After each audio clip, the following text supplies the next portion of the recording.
They called it progress. They called it science. They called it the most humane social policy in the modern world. Sweden did not hide it. Sweden published it. Sweden funded it with government money, ran it through government offices, and signed it into law with the full blessing of a democratic parliament.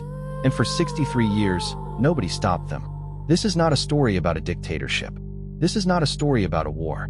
This is not even a story about a country most people would associate with cruelty.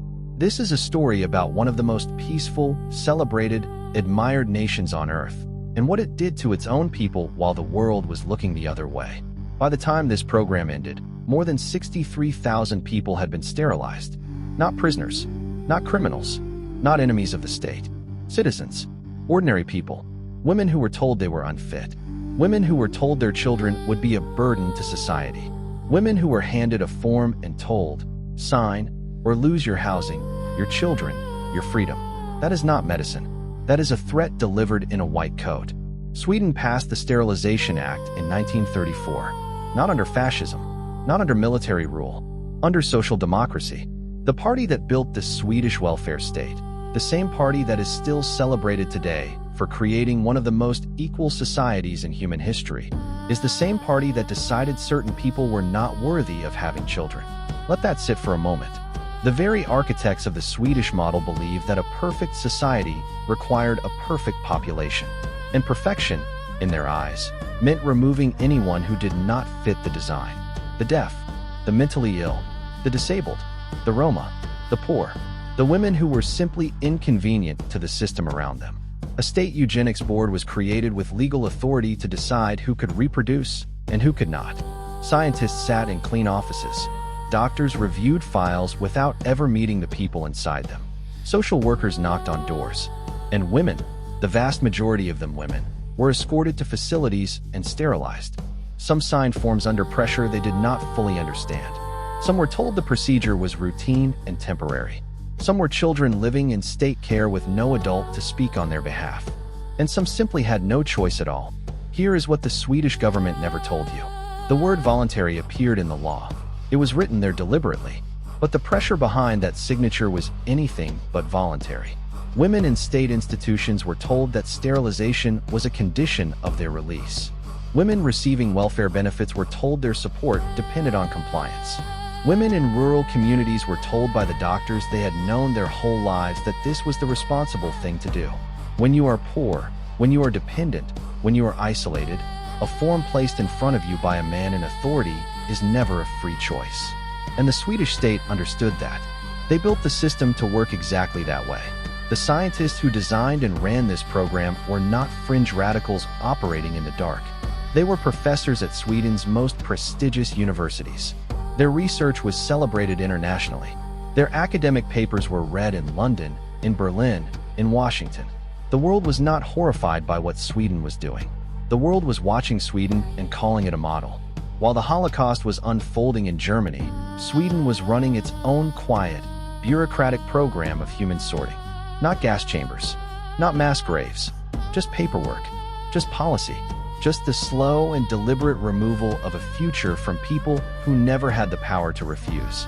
And here's the part that should make your blood run cold. The program did not end in 1945 when the world finally saw what eugenics looked like at its extreme. Sweden kept going. 1950, 1951, 1952. The international scientific community discredited eugenics. The Nazi connection made the ideology impossible to defend publicly. Country after country quietly closed their programs and pretended they had never existed. And still, Sweden kept signing the forms. The last forced sterilization under this program was performed in 1975. 1975. The same year ABBA was representing Sweden on the world stage. The same year Sweden was being praised globally as a beacon of progressive values and human rights. And somewhere in a Swedish hospital in that same year, a woman was sterilized by her own government because someone sitting behind a desk decided she was not fit to be a mother.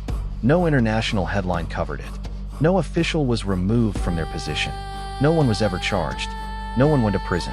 And the women it happened to were left to carry it alone. Here is where the story shifts, because this is the part they truly did not want anyone to find. It was not a government inquiry that broke this open. It was not a parliamentary investigation triggered by moral conscience. It was one journalist.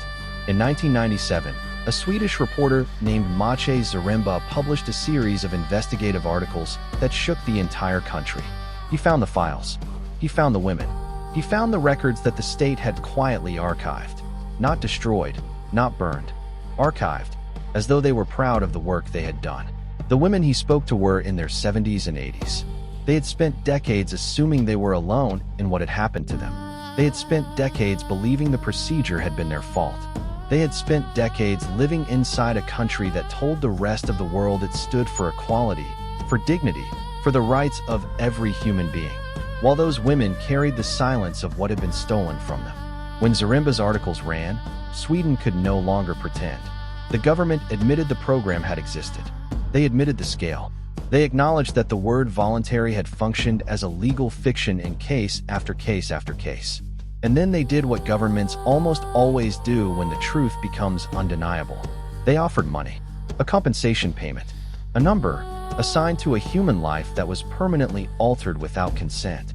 Women who had waited 60 years simply for acknowledgement were offered the equivalent of less than $3,000. Some accepted, some refused, not because they did not need it, but because they understood what accepting it meant. It meant the file was closed. It meant the case was settled. It meant Sweden could move forward into its future without ever truly reckoning with what it had done to the people it was supposed to protect. And the strategy worked. The international headlines faded within weeks. The parliamentary debate moved on. The women who were still alive, elderly now, exhausted now, mostly gone now, were left holding a history that their own country had spent decades quietly trying to bury. But it cannot be buried. 63,000 people, 63 years, one democratic government, one signed law, an entire generation of people who were never allowed to decide for themselves what their lives would become. This is the story Sweden does not include in the speeches about Nordic values.